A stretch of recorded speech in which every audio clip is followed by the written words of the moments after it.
A'udzu billahi samil alim minasyaitonir rajim. Bismillahirrahmanirrahim. Alhamdulillahirabbil alamin wa bihi nasta'in ala umuruddin wa ala alihi washabihi wa man tabi'ahu wa wala. Subhanaka la ilma lana illa ma 'allamtana innaka antal alimul hakim. Rabbi shrah li sadri wa yassir li amri wahlul 'uqdatam min lisani yafqahu qawli. Alhamdulillah, pada malam ini kita dah masuk 2 Rabiul Akhir 1442 Hijriah. Bersamaan hari ini 17 November 2020. InsyaAllah perkongsian ya pada malam ini berhubung tentang syaitan, peranan syaitan. Ya, syaitan itulah perlu kita awasi, kerana syaitan mencari jalan. Syaitan ini kadang-kadang berupa manusia. Ya, bila berupa manusia, dia perangai macam manusia.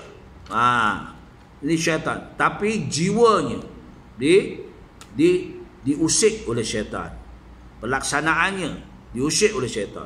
Sebab syaitan ni suka pada perkara-perkara yang menyeronokkan, melalaikan. Ini peranan syaitan. Ya, syaitan ini adalah makhluk yang Allah jadikan daripada api yang panas. Sebab itu syaitan ini dendam kepada Adam dan keturunan Adam.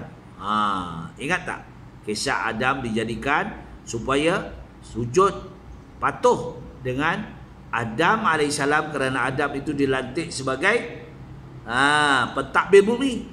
Wa qala rabbuka lil malaikati inni ja'ilun fil ardi khalifah qalu ataj'alu fiha man yufsidu fiha wa yasfiku ad-dima'a wa nahnu nusabbihu bihamdika wa nuqaddisu lak qala inni a'lamu ma la ta'lamun.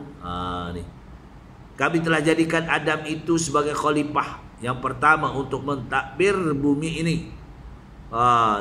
Sehingga kan malaikat sendiri menyatakan kepada Allah Ta'ala kenapa dilantik di kalangan manusia. Manusia ni sifatnya rakus, manusia sifatnya perosak. Maka Allah mengatakan dalam firman, qala inni a'lamu ma la ta'lamun.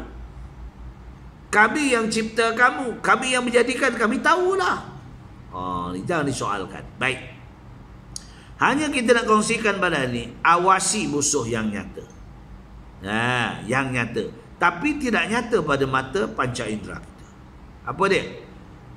Iaitu dinyatakan dalam firman Allah dalam surah Al-A'raf ayat 16 hingga ayat 17. Qala fa bima aghwaytani la aqudanna lahum siratakal mustaqim. ثم لآتينهم من بين أيديهم ومن خلفهم وعن أيمانهم وعن شمائلهم ولا تجد أكثرهم شاكرين. Syaitan berkata, dengan sebab engkau telah menyesatkan aku, maka aku akan menghalangkan mereka dari jalan engkau yang lurus.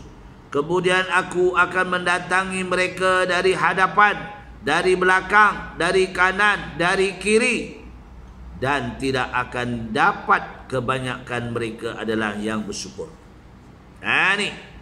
Ini syaitan dicari jalan, sebab dia marah sangat. Ya, kisahnya bila Allah menetapkan kepada usjudu li Adam fasajadu, Allah memerintahkan wahai semua. Ketika itu mana ramai makhluk kan? Tak ramai. Yang ada malaikat dengan syaitan dan manusia, jin. Ya, maka suruh patuhlah. Bila Allah telah lantik Nabi Adam AS sebagai pementadbir bumi, Allah jadikan, maka hendaklah kamu ikut cara Nabi Adam AS. Maka para malaikat pun patuh. Jin yang Islam patuh, yang tak Islam tak patuh. Syaitan iblis lah tak ada. Mana boleh. Dia dibuat daripada tanah liat, lepas tu dijemur pula. Aku nampak dijemur tengah pada pasir tu selama 100 tahun. Aku ni lagi tinggi. Aku dicipta daripada api dan angin. Ada. Itulah sifat sombong ya. Usjudu li Adam fasajadu illa iblis, kecuali iblis tak mau sujud. Itu sampai Allah murka. Kalau tidak, iblis itu sedang lenang duduk di syurga kerana kesombongan. Ya, bila orang dapat nikmat banyak ni, kadang-kadang sombong ya. Sombong, dia dapat banyak, Allah bagi. Allah uji kita. Kadang-kadang kita bagi nikmat yang sedap, keluarga bahagia, rezeki murah, kita sombong, ego. Kita kita lupa dengan insan yang lain lagi susah. Elak kata. Inilah sifat manusia. Ya, sifat manusia yang dihasut oleh syaitan. Padahal manusia ni elok, tapi lah sebab hasutan syaitan ini, syaitan ni menggoda kita dari belakang, dari depan, dari kanan, dari kiri. Allahu Rabbi. Ini Allah menyatakan. Allah nyatakan ya dalam firman-Nya tadi, syaitan berkata, dengan sebab engkau telah menyesatkan aku, maka aku akan menghalang mereka. Siapa mereka? Keturunan Nabi Adam, dari jalan engkau yang lurus. Kemudian aku akan mendatangi mereka dari hadapan, datangi dari belakang, dari kanan, dari kiri, dan tidak akan dapati banyak mereka yang bersyukur. Bagi nikmat pun tak syukur. Mata dibagi oleh Allah Ta'ala guna untuk lain, tak syukur. Kita ingatlah, fazkuruni ashkurkum washkuruni wala takfurun. Ingatlah pada kami ingat kamu. Mudah-mudahan kamu dapat rahmat kami. Ya. Firman Allah Ta'ala dalam surah Al-Baqarah ayat 268. Asyaitanu bi'adukumul faqra wa ya'murukum bil fahsya. Syaitan itu menjanjikan kamu, iaitu menakutkan kamu dengan kepapaan dan menyuruh kamu membuat kejahatan. Syaitan mencari asuk kita. Ambil je lah. Ambil lah rasuah, ambil je. Alah, orang dah bagi, ambil je. Lagi. Syaitan tu mengasut. Kata malaikat, jangan. Itu Allah murka. Tak boleh kita ambil rasuah. Apa saja. Sama ada rasuah itu melalui keuangan, sama ada rasuah itu melalui perbelanjaan, sama ada rasuah itu melalui pemberian. Banyak ni katakan kaitan daripada rasuah ni, ya. Tapi kita kena faham lah. Jadi pemberian yang ada maksud. Ada udang sebalik pokok pisang. Udang, ya, sebalik tiang. Tu mesti ada maksudnya. Ya. Jadi awasilah. Setelah diketahui bahawa syaitan itu, maka mestilah kita sentiasa berupaya sedaya upaya kita daripada tipuan syaitan, supaya kita tak terpedaya. Kerana akibatnya sangat membinasakan iman kita, menghancurkan iman. Kita ada iman, percaya kita pada Allah, Allah tak bagi benda ni, buat ni, tapi kita buat juga. Iman kita jadi lumpuh, iman kita, keyakinan kita. Kita hidup, Allah bila Allah hidupkan kita, Allah yang bagi rezeki kita. Wa min haitsu la ahtasib. Kan Allah yang bagi rezeki kat kita. Allah bagi panca indera mata kita, tapi ada kena ikhtiar, kena usaha, kerana kita ahli sunnah wal jamaah. Yalah.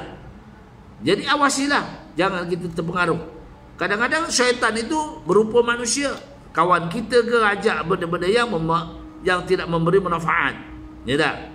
Setelah diketahui syaitan itu, maka mestilah sentiasa berusaha sebagai upaya supaya tidak diperdayakan. Kerana akibatnya membinasakan iman kita, menghancurkan kehidupan manusia, serta menghalang manusia daripada mendapat hidayah Allah.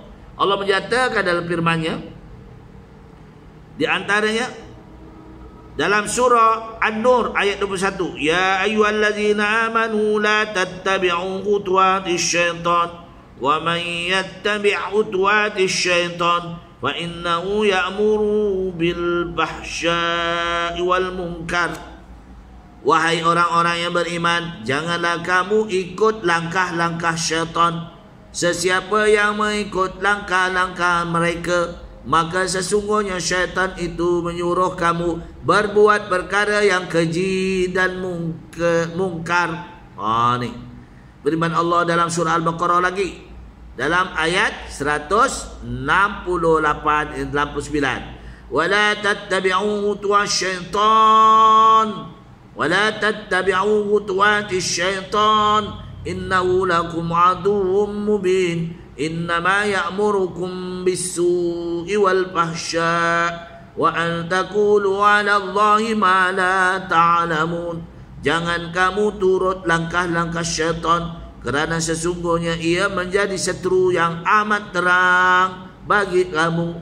Dia menyuruh kamu berbuat kejahatan, menyuruh kamu berbuat keburukan, dan supaya kamu berkata bohong terhadap Allah akan sesuatu yang kamu tidak mengetahui. Firman Allah lagi dalam surah Yasin ayat 60, ayat 59 hingga ayat 62. Wamtazul yawma ayyuhal mujrimun alam a'had ilaikum ya bani Adam alla ta'budu syaitan innahu lakum aduwwum mubin wa an i'buduni hadha siratum mustaqim walaqad adalla minkum jibillan katsira afalam takunu ta'qilun. Dan berpisahlah kamu pada hari kiamat nanti, wahai orang-orang yang berdosa. Allah tak bagi kita masuk dalam syurga, pisah.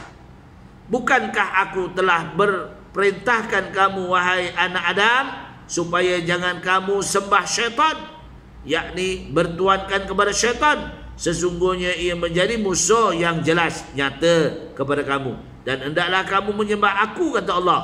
Inilah jalan yang lurus, dan sesungguhnya syaitan itu telah menyesatkan gulungan-gulungan yang ramai di antara kamu. Dan tidakkah sepatutnya kamu berfikir dan insaf? Ini syaitan ni mengajak hiburan, benda hiburan seronok. Ya, melepak ke dah hiburan, tengok orang alat-alat ni, semua hiburan. Kalau kita buat pun benda, kita jangan lupa solat. Di solat sampai tidak, apa tidak. Ya, kita berdandan awal misalnya, sampai kita tak solat. Ya, kerana kita nak menghadapi benda hiburan. Jangan sampai begitulah. Kita ingat. Perhatian, ada setengah golongan manusia yang tidak mengakui wujudnya syaitan di dunia ini, kerana mereka tidak pernah melihatnya, sebab tak pernah tengok. Ya. Dan setengah golongan pula mempercayai kerana mereka merasa takut kepada makhluk yang diombok-ombokkan. Jin, apa kita takut? Dia pun makhluk Allah. Bacalah ayat Quran banyak-banyak, InsyaAllah dia pun tak mau dekat dengan kita. Sebenarnya seperti hantu. Sekarang cerita hantu macam-macam, ya, buatkan orang tak boleh tidur, ya. Ni sebagai makhluk halus meresap ke dalam seluruh badan kita. Ya, dia masuk dalam badan manusia ni sebab kita tak solat, kita tak ngaji, kita tak mau baca benda-benda yang kebajikan. Kita tengok, kita salurkan pada benda-benda itu. Itulah pertalian syaitan dengan nafsu. Memang sesuai tipu daya syaitan melalui nafsu manusia kita daripada hukum-hukum Allah, maka bisikkan nafsu sendiri yang bertalian dengan syaitan juga boleh memalingkan manusia dari mengerjakan ibadah dan ketaatan kepada Allah, sebab kita nafsu kita gemar kepada seronok. Firman Allah dalam surah Yusuf ayat 53, innan nafsa la'ammaratun bisu'i illa ma rahima rabbi inna rabbi ghafurur rahim. Sesungguhnya nafsu itu sangat mendorong kamu melakukan perkara yang jahat, melainkan orang-orang yang dikurniakan rahmat Allah. Dia dapat rahmat Allah, insya-Allah, ya, oleh Allah Ta'ala. Maka selamatlah ia daripada hasutan nafsu. Sesungguhnya Tuhan amat mengampun lagi amat mengasihani. Kembali pada Allah. Banyaklah kita bertaubat, ya, kepada Allah. Astaghfirullah innallaha kana tawwaba. Jadilah setakat itu perkongsian kita. Sama kita selalu minta mohon pada Allah Ta'ala keampunan mudah-mudahan. Yang baik pada Allah, mana kekurangan saya mohon maghfirah Allah. Aku liqauli hadza, astaghfirullahalazim wa lakum wa bila taufiq wal hidayah. Wassalamualaikum warahmatullahi wabarakatuh.